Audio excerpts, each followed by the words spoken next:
চলো তাহলে আরম্ভ করা যাক। এত জোরে জোরে হাসির কারণ কি? তোমাদেরকে আগের ভিডিওতেই বলেছি আমাদের এই শীতলা পুজোয় 3 দিনের 3টে রিচুয়ালস।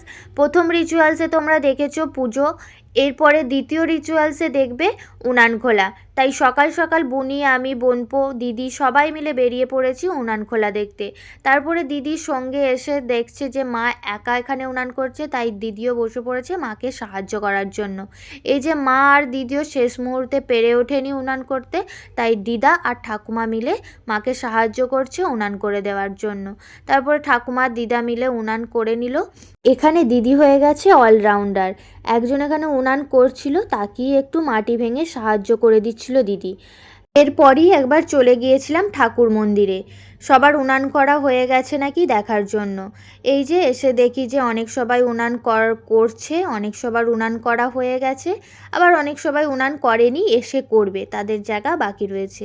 যেহেতু ঠাকুর মন্দিরের সামনেটা অনেকটারই জায়গা শর্ট, তাই সবাই এখানে করতে পারেনি, তাই যে যেখানে পেরেছে উনান করে নিয়েছে। আর রান্নার ভিডিও দেখার জন্য অবশ্যই আমার চ্যানেলটা সাবস্ক্রাইব করে দিও। এরপরে আরও অনেক নতুন নতুন চমক আছে, সেগুলো দেখার জন্য আমার সঙ্গেই থেকো। তারপরে বাড়ি ফেরার পথে ঠাকুমাদের সঙ্গে দেখা হয়ে গেছে, ঠাকুমারা উনান করতে চলে এসেছে, আর আমাদের হয়ে গেছে আমরা বাড়ি যাচ্ছি। আর বাড়ি যাওয়ার পথেই দেখা হয়ে গেছে এই গরুর গাড়ির সঙ্গে। আর এই গরুর গাড়ির সঙ্গে জানো তো, ছোটোবেলায় অনেক বড় একটা কাহিনী জড়িয়ে আছে।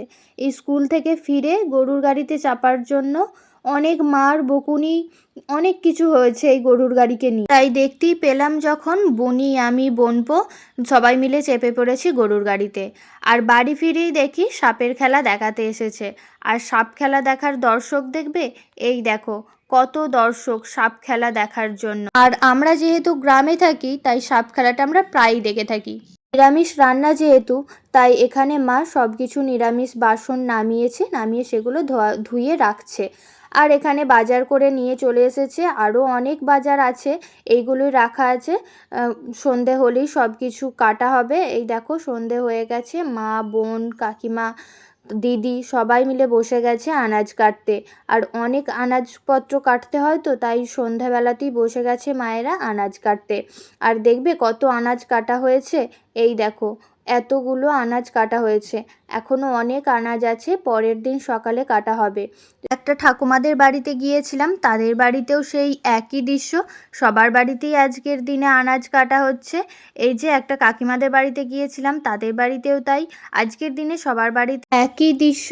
তারপরে বাড়ি ফিরে একটা ভাজা মশলা বানিয়ে নিচ্ছি।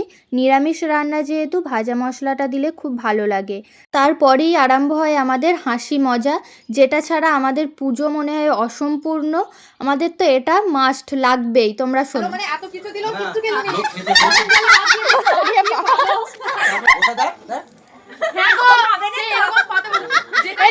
ক্যাটারারগুলোকে দেখছে